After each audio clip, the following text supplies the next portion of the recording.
Welcome to Profile, part 2 now of my conversation with Ronald Jackson, who is head of the Disaster Risk Reduction and Recovery for Building Resilience team at UNDP.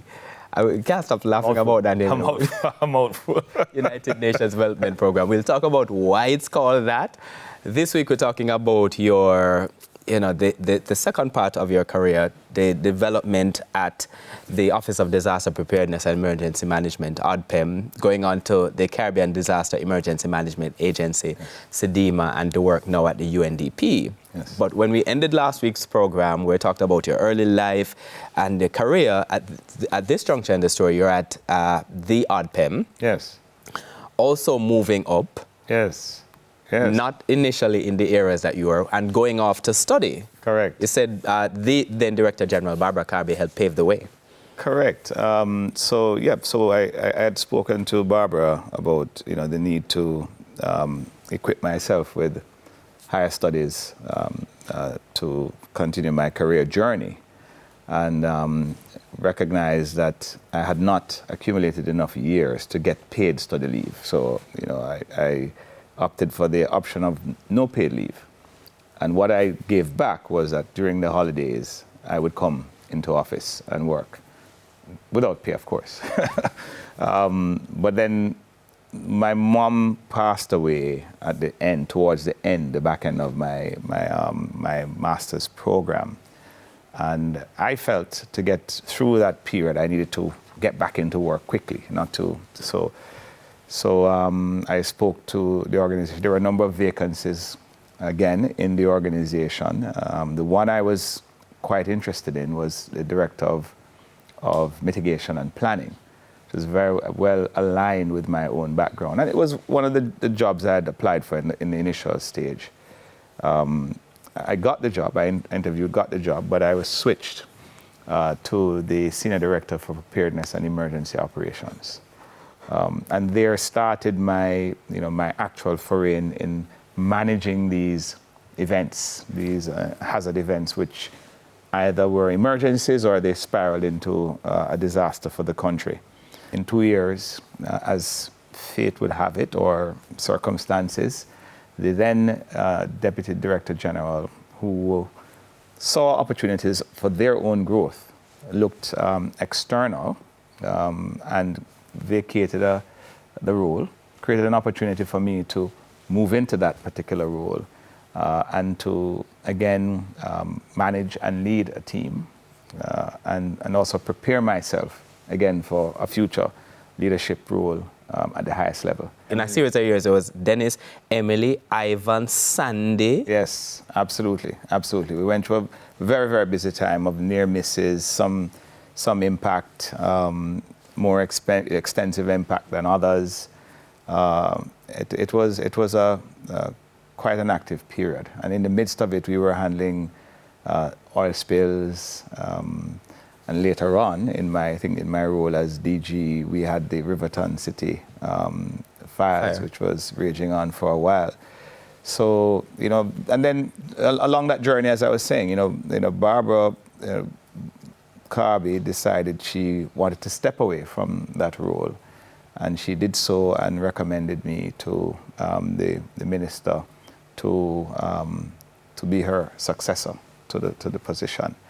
And I acted there for a while, so much so I remember Minister Peart, while we were jointly on a program, one of the Dean Peart at the time. Minister Dean Peart, who at the time, who they asked him, why he had me acting for so long.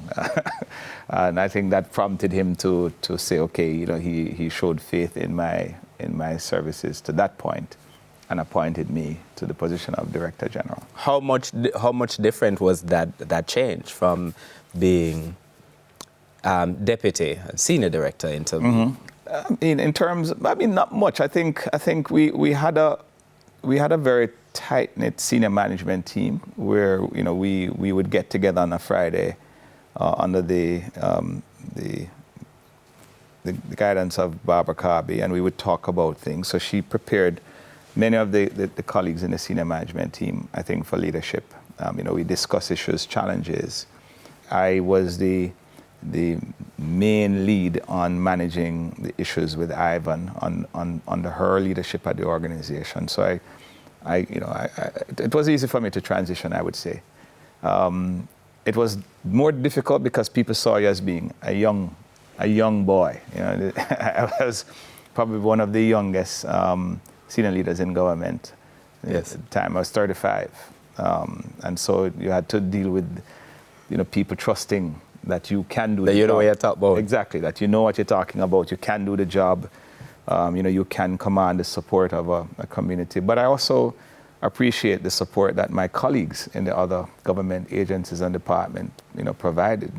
They supported me and also their support allowed me to grow into the role. So I think I was blessed in that regard. What's your style like? Because I remember reading your exit from ODPAM. You'd go on to Sedima, as we said, and people said that you are forthright but not arrogant at it. Yeah. Where does that come from? What is that? I mean, again, my whole family background, taught me to be, I would say, a humble person, right? I mean, it taught me that no matter where I go or what station I rose to in society, that I needed to remember my grounding. I remember the people who helped me along the way, and I've cherished that. And I also believe that you're nothing without the people who work in service for you, with you. And so even though you learn the art of being forthright about what you think, what you say, you hold people accountable, the objective is not to penalize people. So I do with my team, I have meetings where we discuss what's going right, what's going wrong, and we course correct early, because my intention is not to try to punish them down the line. Right? So it allows me then to build trust relationship with the team, such that they would go to the hill with you if necessary. I want to talk about how that impacted you going on to Sedima and the UNDP now in the current role. But we have to take our first break on Profile. My guest is Ronald Jackson, head of the Disaster Risk Reduction and Recovery for Building Resilience team at the United Nations Development Programme. I'm back with you after these messages.